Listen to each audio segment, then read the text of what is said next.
Site de rencontre, et voilà, c'est le premier rendez-vous. C'est parti. Tu as peut-être un peu de stress, probablement d'ailleurs. Ma reco, là, mon invitation, c'est à ce que tu sois juste toi. Juste toi, comme t'es d'habitude, comme t'es dans la vie. C'est pas la peine d'en faire des tonnes, ni sur le plan vestimentaire. Alors, évidemment, tu as envie de plaire, donc tu vas pas te mettre en, j'allais dire, en jogging et en tongs. Mais oui, si c'est ton style de tous les jours, hein, et je suis pas en train de juger ça du tout, et bah tu y vas comme ça. Mais en tout cas, en y allant, si tu te mets dans un mindset en te disant de toute façon, ça va être une belle rencontre, parce que je vais rencontrer quelqu'un d'autre, parce que je vais découvrir un autre univers. Et si tu y vas sans attente, alors c'est pas complètement vrai ce que je dis, parce que si tu as fité, si tu as eu la personne au téléphone, évidemment que tu as envie que ça matche, tu as envie de vivre une belle histoire, ou ce que tu as envie de vivre, je ne sais pas dans quelle catégorie, en fonction de ta recherche à toi. Et il n'y a pas de mauvaise ou de bonne tant que les deux personnes sont en phase là-dedans. Et du coup, c'est vraiment d'y aller quand tu y vas en te disant de toute façon, ça va être une belle rencontre parce que je vais découvrir une personne et son univers. Obligatoirement, tu vas être beaucoup plus détendu. Parce que là, ça fait un peu lâcher l'attente.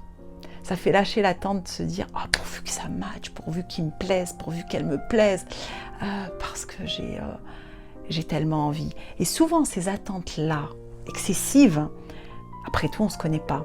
Elles sont quand on a idéalisé la relation, et ce que je te partageais dans d'autres vidéos, quand tu es resté assez longtemps dans les échanges virtuels, donc tu t'es fait tout ton scénario, tout ton persona, dans les échanges peut-être après audio, ou peut-être que tu les as zappés, ou pas, et que là tu arrives, et là tu peux avoir la pression, parce que derrière tu t'es construit une relation, tu t'es construit un personnage. Et là, c'est le danger, et c'est pour ça que je t'invitais à écourter ce temps-là, et y aller en étant authentique, en étant comme tu es. C'est, à mon sens, la meilleure manière de démarrer une relation, si ça va être un démarrage de relation. Dans les relations de couple, et moi, dans tous les couples que j'accompagne, c'est aussi mon kiff et mon dada, plus tu es toi, plus tu te montres comme tu es, tu ne te crées pas d'un personnage, plus tu crées dès le départ des fondations. Et si tu n'es pas à l'aise, tu peux le partager. Tu sais, je ne suis pas très à l'aise là, je me sens un peu gênée. Et alors, tu es humaine et tu es humain. C'est normal, c'est pas quelque chose de si simple. Mais en même temps, c'est t'enlever la pression et te dire, je vais découvrir un autre univers. Et ça, c'est top. Parce que si tu en arrives là, c'est que déjà il y a des choses qui t'ont plu. Donc évidemment que dans ce partage, ça va être riche, humainement. Et si c'était plus, cool, si telle est ton attente. Et si ça ne l'est pas, cool aussi. Qu'est-ce que tu en penses, et comment, qu'est-ce qui n'est pas simple pour toi là-dedans, et comment tu as réussi à passer au-delà.